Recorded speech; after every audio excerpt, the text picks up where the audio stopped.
A while back, when I released my underrated egos video, I made an offhand comment that drew far more attention than I thought it would. It was the claim that 4 egos, which are Suddenly One Day, Lifetimes 2 Sinclair, Soda Honglu, and 9-2 Sinclair, were irredeemable, and while I may have exaggerated my thoughts on them, I still consider these egos to be the worst in the game, and I want to go further into detail on why I believe that, which should hopefully clear up any misconceptions about these egos' overall effectiveness, and finally lay that comment section to rest once and for all. Anyways, let's get straight into it. I'm going to go in order of ego release, so naturally Suddenly One Day will be the first ego discussed. Suddenly One Day had the most offenders out of all the egos I listed, which surprised me since I thought it was widely agreed that this ego sucked. But what surprised me even more was there didn't seem to be any common consensus on what made this ego good. So I want to go more in depth on this ego than some of the other egos in this video. Luckily, there was no one saying the on-hit effect was actually good, because if there was, you would never see them again. But for completeness sake, I will be talking about it. Suddenly One Day randomly afflicts 10 of any of the main damaging statuses in Limbus: Burn, Bleed, Tremor, Rupture, and Sinking. In case it isn't obvious, this effect isn't very good. The potency gained is certainly nice, but you have a 1 in 5 chance of getting something you actually want. To put this in perspective, you would need to spend 20 ego resources to usually guarantee that something you want is inflicted. Every status that this ego inflicts has egos that can inflict more of said status within 20 ego resources. So yeah, this effect is really bad, but everyone already knew that. And egos have more than just their main effects, so up next is the passive, which is certainly something. The passive reads as follows. At the start of the turn, if below 25% HP, heal 15 HP and gain 2 protection. When this effect activates, inflict 1 random other ally and 1 random enemy with +2 SP loss efficiency. This effect doesn't sound too bad on paper, but in execution it accomplishes next to nothing. The main problem with this passive is that Gregor needs to be below 25% HP for the effect to activate. And if Gregor ever reaches that point in a battle, he's usually either A, staggered, B, has a high potency negative status on him, or C, will likely die in 1 to 2 turns of unbreakable coins. With that in mind, the 15 HP heal along with the 2 protection likely won't be enough for this passive to make any significant difference in a fight. Even if the below 25% HP conditional wasn't there, 15 HP isn't even 10% of max HP for the lowest health Gregor ID, not to mention that this effect gets worse over time because it doesn't scale with the current level cap. The 2 SP loss efficiency that passive also provides is actually quite nice in bosses, even if it is for 1 turn, but you would still be far better off just using any other SP damaging ego or a sinking team. The last thing about this ego that I think is worth mentioning is its unique cost. 4 resources and 10 sanity is typical for most 1-attack weight Zayacs, but one thing this ego has that most other egos don't is that it doesn't cost the same resources that the ego is, which is Sloth. So you can use 3 Lust and 1 Gloom to make 1 Sloth. I brought this up in the Lifetimes 2 Dawn video, but using resources to make resources is seldom worth it unless it's for the least owned resources. So you should only really use Suddenly One Day for this conversion if there's no possible way to generate Sloth normally. With all that considered, there's nothing else about Suddenly One Day that makes it worth going out of your way to use. Yes, it does roll at 28, which is good for Zan, but Force of the Flames, What is Cast, and Branch of Knowledge can also do that. So it's not like Suddenly One Day has that over all other Zans, especially when comboed with its low base power and -1 offense level. To be blunt, you're better off using almost any other single coin ego to clash. And it's not like a 28 is a make or break number when it comes to clashing anyway. You are very rarely, if ever, going to be in a situation where a 27 would lose a clash and a 28 would win a clash. And even with that, there are still egos you would want to use way more before Suddenly One Day if clashing is the main goal. So what does Suddenly One Day even do? Well, nothing. Yes, there are some niche use cases that I'll put on screen so the comment section will shut up, as is the case with every ego, but for 99% of all situations, this ego accomplishes next to nothing. And that's not even mentioning the fact that Ledge Domain exists, which is such a good ego that it became a meme for a while that Ledge Domain was Gregor's base ego because of how much better it was. That's how bad Suddenly One Day has it. But there is one thing that I should also talk about, and that's I haven't been exactly fair to Suddenly One Day. I usually operate these videos on the understanding that every ID and ego is owned, with few exceptions. I don't think this is unfair, given Limbus' unique dispenser system, which allows any ego and ID to be attained, so it's not unreasonable to assume that someone has most of what I'm talking about. Now, what does this have to do with Suddenly One Day? Well, Suddenly One Day is a base ego, meaning everyone has it. And one of the main reasons people defended this ego as much as they did is because of how much it helped them in the early game, especially when just starting Mirror Dungeon. I remember using What is Cast and Branch of Knowledge a ton when I was just starting Limbus, even though those egos were not the greatest thing to use. So, judging from a new player's perspective, Suddenly One Day is actually pretty good. Still not great, but far from the worst thing available to you at any given time if you don't have a Desmond 4 Forest with the Flames or Legend available to you. I would say Suddenly One Day is your second best general clashing ego available, which is definitely something you can be proud of. However, if you do have those other options available to you, then Suddenly One Day gets outmatched in almost every conceivable way. Out of all the egos in this video, I would say Suddenly One Day is the second worst, but probably the only ego here that I could understand if someone actually liked and found good. And to finish off every section, I think it'd be fun to discuss what I would personally fix about each ego in a hypothetical that's been a 5, because I really do want to see these egos shine someday, and so this video comes off as less negative than it already is. Suddenly One Day is very interesting in the way that there's a lot of directions you could go with it in terms of improving it, while still leaning into Gregor's character. I would first change the on-hit effect to add a conditional where if the enemy already has 10 or more of a potency of any of the possible effects, the effect halves, but it guarantees inflicting the effect with the most potency on the enemy. Next, I really want to lean into Gregor's whole thing of being hard to kill by adding some next turn protection, similar to the chains of others. And lastly, I want to do a big overhaul of the passive. I still want to keep the general idea of the passive, but adjust the effects to be stronger and more up to snuff with some newer ego passives. I first want to add a new conditional where the effect can also activate if Gregor loses more than 30% of his max HP in a single turn. Because the conditional is so difficult to achieve, I think I can justify putting some strong effects with this change. So I want to up the healing from 15 HP to 75 HP, which might seem excessive at first, but hear me out. However, every time the effect activates, the amount healed reduces by 25, with the least amount of HP being able to be healed being 25. I think these changes massively boost the ego's effectiveness and allow it to stand toe-to-toe with an ego like Force for the Flames, which is a huge accomplishment. I'm not sure if PM will ever do something like this, but even with just the on-hit effect changes, this sentiment would still be great and make this ego actually worth using more than just a clash win. And now concluding this nearly 1,500 words of script, the following sections will hopefully not be nearly as long so I can maintain my sanity. The next two egos that I'm going to be talked about are Lifetime Stu Sinclair and Soda Honglu, both of which are probably the most infamous egos in the entire list. The reason why I want to talk about both these egos in the same section is they both share similar problems, but I want to start by talking about them individually, beginning with Lifetime Stu. Lifetime Stu is what I would consider to be one of the most interesting egos in the entire game, for a multitude of reasons. It's indiscriminate on Awakening, it's a 10/7 attack weight, it's one of two egos in the entire game that make a resource amp, among some other things. Starting by looking at its stats, its Awakening's first effect heals allies by 10% of Sinclair's max HP on heads hit. Now, the highest HP Sinclair ID is Mirage Sinclair at 291 HP. But let's be real here, you're not using Mirage Sinclair, so let's go with the Sinclair ID with the next highest max HP, which is Middle Sinclair, sitting at 265 HP. So this ego will usually be healing 26 HP. Now, considering most IDs have around 230 HP, the healing on this ego will usually end up being around 11 to 12% of an ally's HP, with the best case scenario being around 14%, which is pretty good considering you are healing your entire team with this ego most of the time. But contrary to how most other healing egos operate, Lifetime Stu Sinclair heals by hitting allies. This effect works due to the Awakening being indiscriminate and prioritizing units with the lowest health, which will usually be your allies.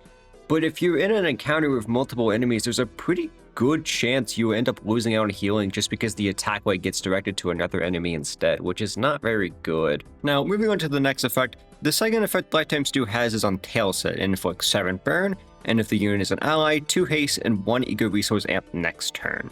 Ego Resource Amp is a special status effect only present on Lifetime Stu Sinclair's Awakening and Soda Ryoshu's Corrosion for some bizarre reason. Every time a unit with the effect makes a resource, they'll generate 1 more of that type. Because this ego has 7 attack weight, this effect will usually mean that everyone but Sinclair will produce double the amount of ego resources next turn, which is already a pretty good effect. But when combined with IDs that can use multiple skills in the same turn, you can often go net positive on ego resources from using Lifetime Stu, which is very solid. Now moving on to the Corrosion, and holy shit, this might be the worst Corrosion in the game. So let's go back to the Awakening. Lifetime Stu Sinclair has two major problems that really hold it back and make it such a terrible ego in my opinion. And the first one is, you can't clash with it. The number one reason why you use egos in Limbus is for that free clash win on top of having a nice effect to boost your team. The only other egos that really suffer from this problem is Fellbold Yiseng and Tears of Tarnished Blood Hong Lu, but that's due to how those egos function and they can also work around it. Now, newer bosses tend to have only 6 skill slots, so you can't afford to not clash, but you need all your allies to be able to redirect the attacks, and if an ally is staggered or just caught unlucky on speed ranges, using this ego means your team will have to take the force of an one-sided attack. Problem 2. Both of the ego's effects are mutually exclusive. Both of the effects Lifetime Stu gives are good, but not good enough to justify using the ego solely just for one of them. Also, because the effects are dependent on the coin flip, you don't get to pick what effect actually happens, so if you want healing but land tails, you're just kinda screwed. If it wasn't for both of these problems, this ego could be actually really solid and a great support ego, but instead it's just a mess that doesn't accomplish much of anything. I'm obligated to mention the passive, which inflicts 1 burn and hit if you land tails, which is alright. If you're using Sinclair for burn, this can be a very nice boon to his potency, but you would still be way better off using Philip Clair if burn potency is all that you desire. With all this in mind, Lifetime Stu just ends up being a support ego that doesn't really support you at all, due to the loops you need to go through to use it.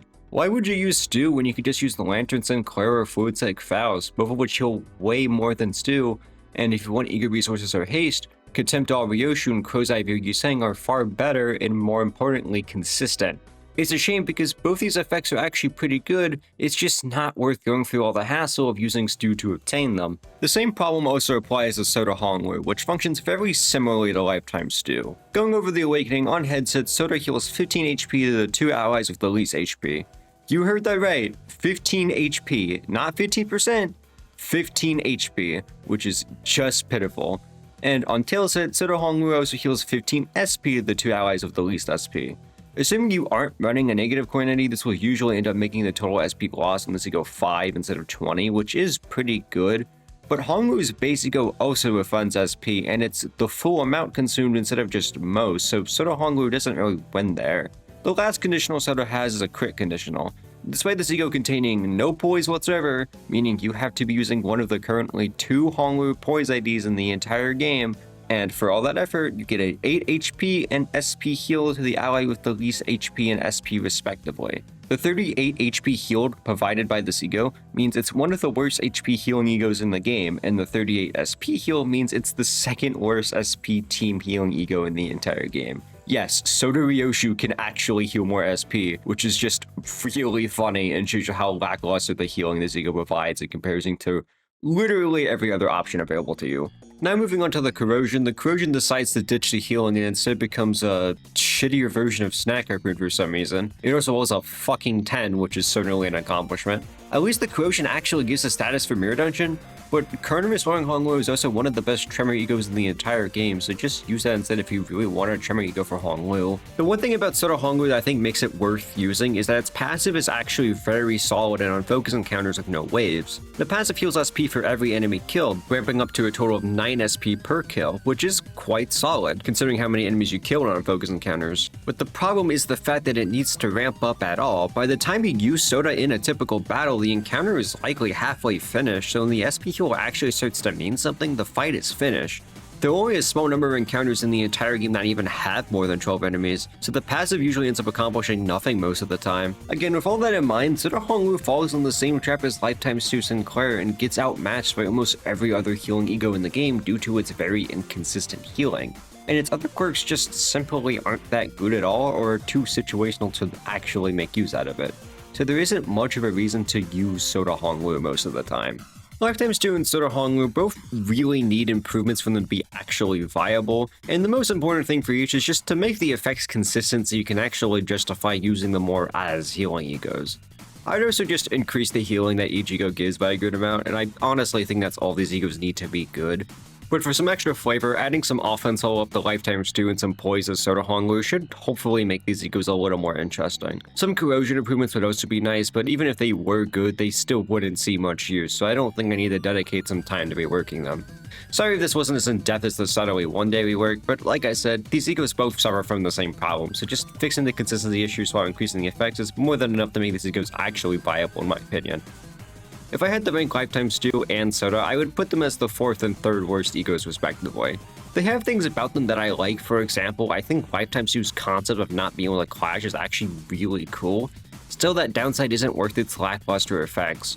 Soda Honglu is a really funny animation, but the downside is that you actually have to use Soda Honglu, so it makes it not as funny.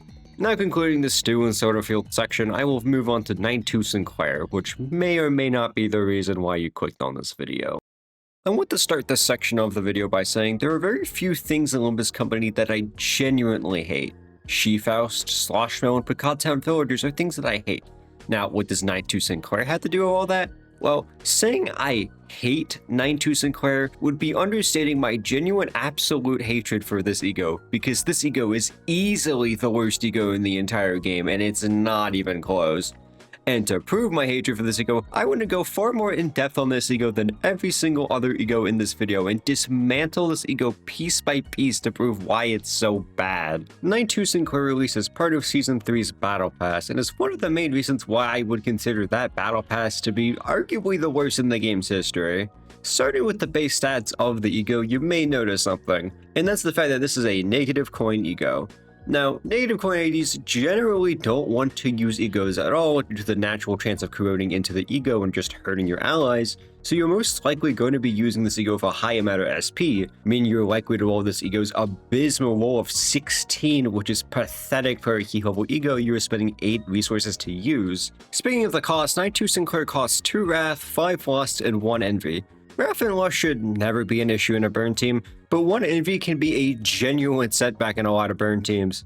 Think about all the sources of envy in a burn team. You have Liu Ishmael skill 3, Liu Yisang skill 3, Aishu Heathcliff skill 1, and Philip Sinclair skill 2 if you're choosing to run him. Aishu Heathcliff doesn't have very good potency or count, so you really should never be running him as part of your initial 7 IDs in a burn team, meaning you'll only be generating 4 envy per skill rotation. But do keep Aishu Heathcliff in the back of your mind. I will be coming back to him later. Burn teams do have a lot of egos that require envy, Art of Blossom, Star Ishmael, and that one Yiseng ego I can't pronounce being the 2 big ones. So spending 1 envy on fucking 9-2 Sinclair of all things can be a genuine setback to your entire team. So you basically need to be running Philip Sinclair for this ego to not send your burn team back to the Jurassic period by spending 1 envy resource. But the problem with Philip Sinclair is you don't want to spend sanity due to how his ego form works, and Philip Sinclair's damage and burn application while not in ego form is rather pathetic to say the least. So fast forwarding the process of going out of ego form by spending 25 SP for an ego that accomplishes next to nothing is insanely unworth it. But why is that exactly? Well, let's actually get into the meat and potatoes of this ego. The first thing 9-2 does is gain an attack rate if there are 4 Lust Res, and an additional 1 attack rate of 4 Lust A Resin is also achieved. Now, 4 Lust Resin isn't too hard to get in a bird team. It might require some finessing, but it's definitely doable. However, 4 Lust A-Res is basically impossible. For you to get 4 A-Res, you need to have Sinclair and all the IDs of Lust skills going right next to each other in speed, which is pretty rare. And even if you do accomplish that, this ego's effects aren't good enough to justify going out of your way to get that 4 Lust Resin. Now, speaking of the effects, the first on-hit effect is inflicting 4 burn, which is fine, but compared to other burn egos, it's rather pathetic. But wait, it has the potential to inflict more burn if the enemy has, wait for it, no burn. You know, the easiest status in the game to spread and maintain, to the point you would have a harder time not having burn on the enemy. So unless you're just starting an encounter and Sinclair is going first and you're willing to use your super on 9-2 Sinclair of all fucking things, this is never happening. Moving on to the last conditional that 9-2 has, which is its main draw as an ego. Now, considering this ego had some lackluster effects beforehand, this conditional has to do something insane, right? Maybe some fragility, a massive damage conditional, perhaps even some healing. Well, it's none of those because the effect is on tails hit if the enemy has 10 plus burn, inflict 1 attack power down and 1 defense power down. Yep, Not only do you need to land tails, you also need to have 10 plus burn on the enemy, which contradicts the previous conditional. Now, one thing worth mentioning is if you are using Philip Claire and the enemy has no burn beforehand and you land tails, you do actually just get the attack power down and defense power down for free. Now, does this mean this conditional is actually good? God no, but someone would have mentioned it, so it might as well be me. Before progressing, I want to simplify this effect before discussing what's wrong with it much further. Because it's based on tailset and the ego costs 25 SP, let's just change that to a 30% chance, and the 1 defense power down is basically useless in that amount, so the effect is actually a 30% chance for 1 attack power down if the enemy has 10 or more burn. I hope that makes it a little clearer why this effect sucks, but in case it hasn't, I'll explain further. I'm not going to pretend that 1 attack power down isn't a good effect, it certainly is, but with Knight 2 Sinclair, the problem lies in the fact that it's basically the entire reason you would even want to use this ego, and it's locked behind such an awful conditional. And that's not even mentioning the fact that so many IDs and egos can also inflict 1 or more attack power down and are way more consistent about it. One ego in particular that I want to highlight is Yassiana Heathcliff, which is basically just a straight upgrade of this ego, which is why I want you to keep Heishu Heathcliff in mind. Not only do both these egos roll the same and have the same damage type, but Heathcliff has a far easier attack with conditional and also inflicts double the amount of attack power down, along with giving your allies a really nice SP heal. It's genuinely baffling to me how Knight 2 Sinclair is just a straight downgrade from that ego. And speaking of downgrades, as I was writing this, Harmony Sinclairos release, which is an ego that does way more damage and also inflicts burn, along with having a passive that boosts SP healing and offensive levels, which is significantly better than what this piece of is to offer. Next up is the passive, and the passive works as a combination of 2 Sinclair's other ego passives, those being Branch of Knowledge and Impending Day. Knight 2's passive works by every time you land heads on a lust skill, you lose 4 SP, but the enemy also loses SP as well, unlike Branch of Knowledge, and if you kill with a lust skill, you also gain 5 lust resources. I already talked about spending resources for resources not being worth it, so I'm not going to discuss that part all too much, but I have a ton to discuss about the first part of this passive. First, what is it even trying to accomplish? You think it's supposed to boost Inclar's overall efficiency, but Inclar's SP loss is already quite high, and any more will just screw you over as well, not having the bare risk of corroding. And if it's supposed to be an upside, why do you lose SP at all, and why just on lust skills? Now, let's go into the assumption this passive is supposed to work as some sort of SP damage passive that's meant to benefit you. Starting by comparing to another SP damage option, that being Capote Ishmael in the span of 10 turns. Assuming you're using an average burn team with the only difference being Heishu Sinclair because he works best with this effect, for 9-2 you only need to use it 1 time, and on average you'll be feeling it at around turn 3. For Capote, you need to use it multiple times, and your first use will be at turn 2 with you being able to use it every turn thereafter on average. Now for the first 6 turns after you use 9-2, only 3 of those turns Heishu Sinclair will even have a skill 1 available to use after this effect. So counting all of that, he'll be doing a grand total of 36 SP damage in a 10-turn duration. Now compared to Capote Ishmael, which will be doing a whopping 135 SP damage in the same period, yeah, it's not even close. So this passive doesn't even work as a niche SP damage option. So what's the fucking point of the passive then? It doesn't even work well on the one fucking ID it's designed for, and every other Sinclair ID gains fuck off from it. I swear, this passive drives me insane because on what fucking planet does the game's designers have to be on for them to think this is good? I'm gonna fucking... Let's move on to the corrosion now, shall we? And yeah, it's certainly something. Instead of getting outclassed by Yassiana Heathcliff, it gets outclassed by the Otis variant, and basically every other fragile inflicting ego in the entire game. So, yeah. With nothing left to talk about, I'm gonna move on to the rework, and to be honest, I have nothing. You can definitely improve this ego by changing things like the on-hit effects, but things like the passive and the fact this is a negative coin ego are completely unchangeable and hold this ego back by a significant amount. I genuinely can't see how you could make this ego good with what's currently available to it, and I think an outright rework is needed for it to be actually good. It's a bit of a meme that doing certain things like uptying KK Hongwu will actually damage your account, but with 9-2 Sinclair, this is actually true. The fact that you'd be better off not thread spinning this ego to 2 because of how bad the passive and the rest of the ego's effects are should just show how bad this ego truly is and why I ended up using the word irredeemable in that initial underrated egos video. 9-2 Sinclair just sucks, and I would love to be wrong about that someday, but I just can't see that happening. At least of all the other egos I talked about and some other commonly considered bad egos, I can at least name a couple positive things about them and can see some use cases for them. but 92 Sinclair just doesn't have that, unfortunately. I'm sorry to end this fan on such a low note, but I really can't change the fact that this ego is the way that it is and how awfully it's designed. And that finally concludes what is one of the longest videos I ever made, which I certainly wasn't expecting when going into this. I was surprised with how much I had to say on this egos, and I was afraid I wasn't going to be adding anything new to the conversation. And I really hope I changed your perspectives about this egos just a little. And if I did, please consider subscribing. Yes, I know, I don't like doing these as much as the next guy, but with how long this video took to make, I think I deserve it this time. Kind of in the script here, I'm really thankful for the support in the recent months, and while I can't guarantee the next video won't take as long to make, I can promise it will be as good. Again, thank you for watching. I'm almost at 1,000 subscribers, which is just awesome, and I hope I can make content like this in the future. Again, thanks for watching.